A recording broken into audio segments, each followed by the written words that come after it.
kakatapos lamang ng tila malaimpyerno na kaganapan sa Hawaii ay isa na namang nakakalungkot na katotohanan at kaganapan ang nangyayari sa Canada. Bakit tila baga nasusunog na ang ating planeta? Atin itong pag-usapan, mga kaibigan.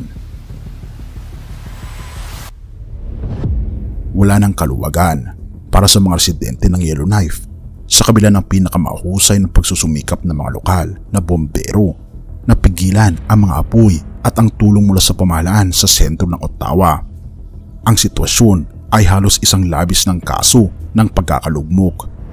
Kapag ang ilang mga residente ay nagmamaneho daw sa gilid ng kalsada, nasunog na ito kaya't lahat ng mga puno ay tinma.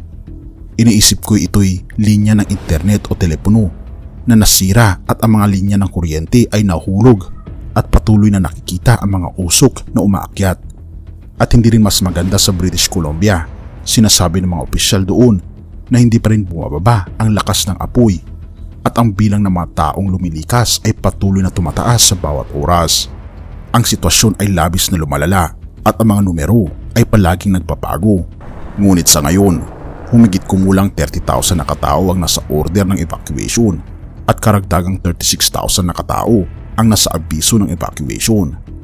Ang lungsod ng Kelowna ang pinaka naapektuhan kung saan libu-libong mga tahanan ay nawala dahil sa mga apoy. Kung aking itong iniisip, mga kaibigan, sa palagay ko ay malamang sa malamang ay mag-iiwan ito ng malalim na sugat sa komunidad ng Canada. Ngunit nakikita ko na ang mga komunidad ay nagkakaisa at inaasahan ang patuloy na pag-unlad bagaman malalim ang sugat na ibinigay ng mga apoy na ito. Dahil naniniwala tayo na sa anumang klase ng pagkalugmok ay may pagkakataon ng pagbangon. Sinasabi ng opisyal na ang lakas ng apoy ay matutukoy sa pamagitan ng katotohanan noong Biyernes. Ang mga apoy ay sumiklab sa higit na 20 kilometers ng lupa sa loob lamang ng 12 hours. Ang malupit na sunog ay nagdulot din ng pinsala sa infrastruktura sa buong British Columbia na pumarsyal na nagpatigil ng ilang bahagi ng pangunahing highway sa pagitan ng Pacific Coast at natitirang kanlurang Canada.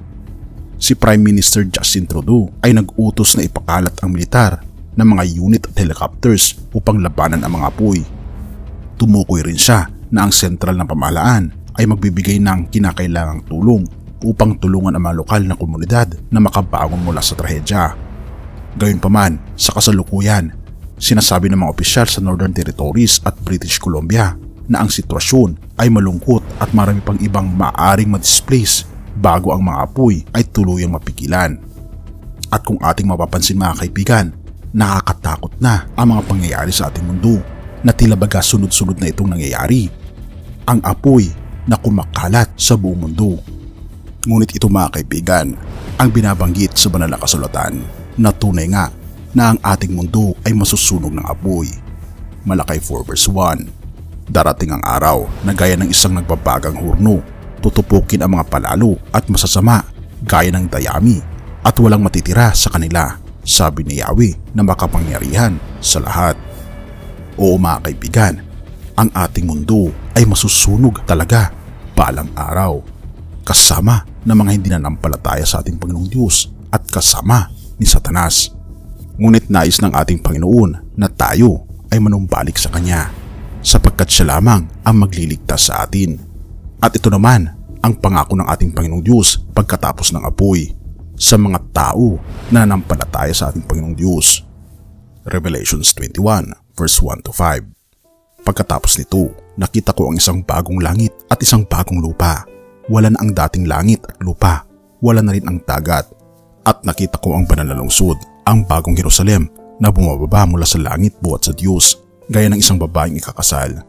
Siya ay nakabihis at nakahanda sa pagsalubong sa kanyang mapapangasawa. Narinig ko ang isang malakas na tinig mula sa trono. Tignan ninyo, ang tahanan ng Diyos ay nasa piling ng mga tao. Maninirahan siyang kasama nila at sila ay magiging bayan niya. Diyos mismo ang makakapiling nila at siya ang magiging Diyos nila. At papahirin niya ang bawat luha sa kanilang mga mata. Wala nang kamatayan, dalamhati, pagtangis at paghihirap sapagkat lumipas na ang dating mga bagay. Pagkatapos ay sinabi ng nakaupo sa trono, pagmasdan ninyo, ginagawa kong bago ang lahat ng bagay. At sinabi niya sa akin, isulat mo sapagkat maasahan at totoo ang mga salitang ito. Tunay nga mga kaibigan, na ang mga salita ng ating Panginoong Diyos ay talagang matutupad. Na magkakaroon ng pagbabago ang ating mundo at lilipulin niya ang ating mundo sa pamamagitan ng apoy. Ngunit gagawa siya ng isang bagong langit at bagong lupa para sa mga tao na nananampalataya sa Kanya. Purihin ang ating Panginoong Diyos at salamat mga kaibigan sa iyong panonood. Tayo manalangin. Ama naming banal, makapangyarihan naming Diyos, kami po'y lubos na nagpapasalamat sa inyo sapagkat ang mga pangako po ninyo ay talagang matutupad.